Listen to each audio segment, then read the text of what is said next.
Thanks very much, Daniel. This place is still buzzing from the Nintendo press conference, and who better to talk about it than the president of Nintendo, Reggie? It's great to have you here. You got your fans. Always a pleasure, yes. And we're live, here. Reggie, for the first time, right? So I need to watch what I say. You got to be careful. You know the fans on Twitter are watching.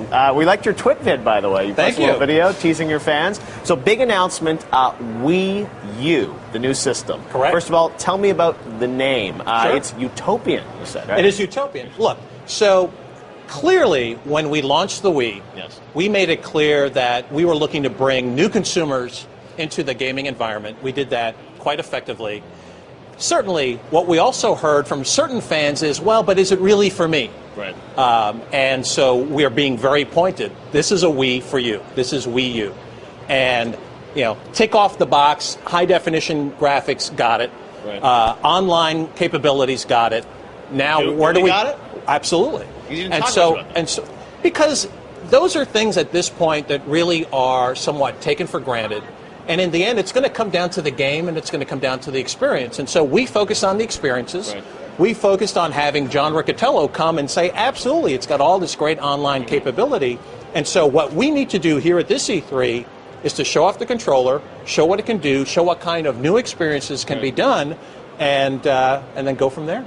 You say online is for granted, but I mean, Nintendo, you know, you look at Xbox Live, PlayStation Network, I mean, Nintendo, your online functionality has not been as good as those other platforms, so why is that for granted? I mean, well, it's for granted because now we've got a system that will have all of that type of capability built in. So you'll have your own kind of Nintendo network for gamers? gamers? We're going to be sharing what we're doing from an online perspective over the next couple days. Okay. What I can tell you is why not today?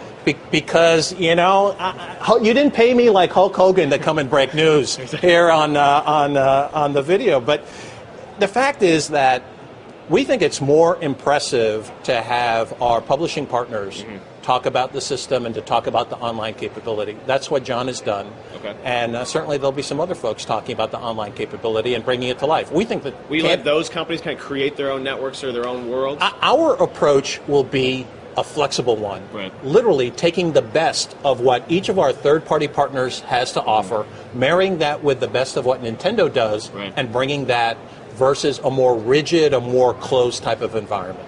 Now, everyone got to see the system. I was lucky enough to play it a few days ago. The controller is very cool, and how that interfaces with the machine. I think a lot of people online are wondering, well, what is the range of that controller? I mean, can I take that to other rooms of my house and keep playing it, or it's just right in front of the TV? You know, that's a great question. It's meant to be played in that same environment where the console is. Okay.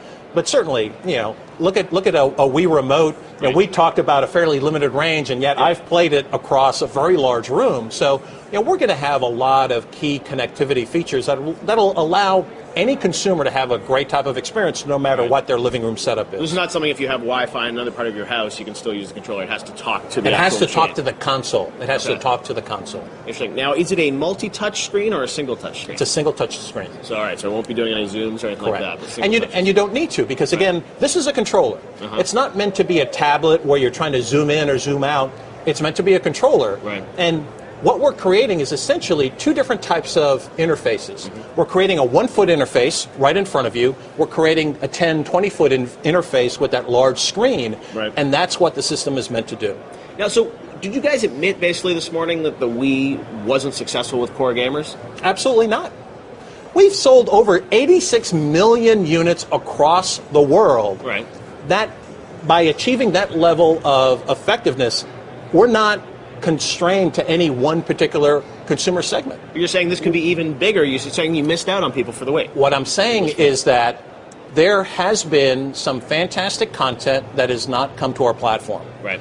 Third-party publishers have told us that the reason they couldn't bring it to our platform was based on the horsepower of the machine.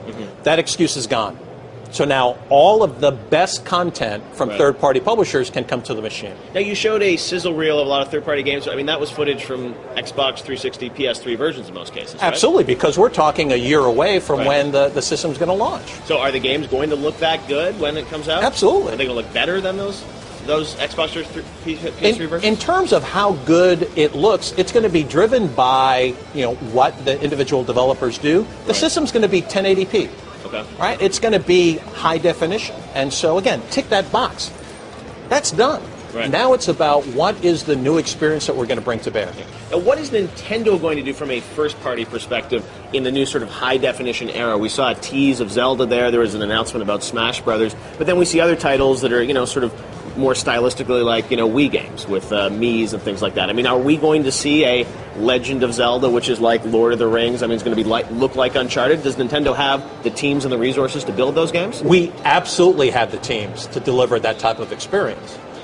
What we're not doing at this E3 is talking about launch date, launch lineup, price, any of those details. There's plenty of time to share all of that information. Right. But what we will tell you is, absolutely, we will take full advantage of those 1080p high-definition graphics. And we absolutely have the capability to do that. So we will see big games coming out of Japan which will look as good as, a Halo or an Uncharted? You're going to see games that take full advantage of, a system that has the latest technology and can push out, some incredible graphics. I mean, look at that demo in the garden. Right. I mean, that's just a small example made by a team in Japan? It's a small example of what was made with early dev equipment. Right. Who made that demo? I'm not going to say. Retro? I'm not going to say. All right, well, we'll see.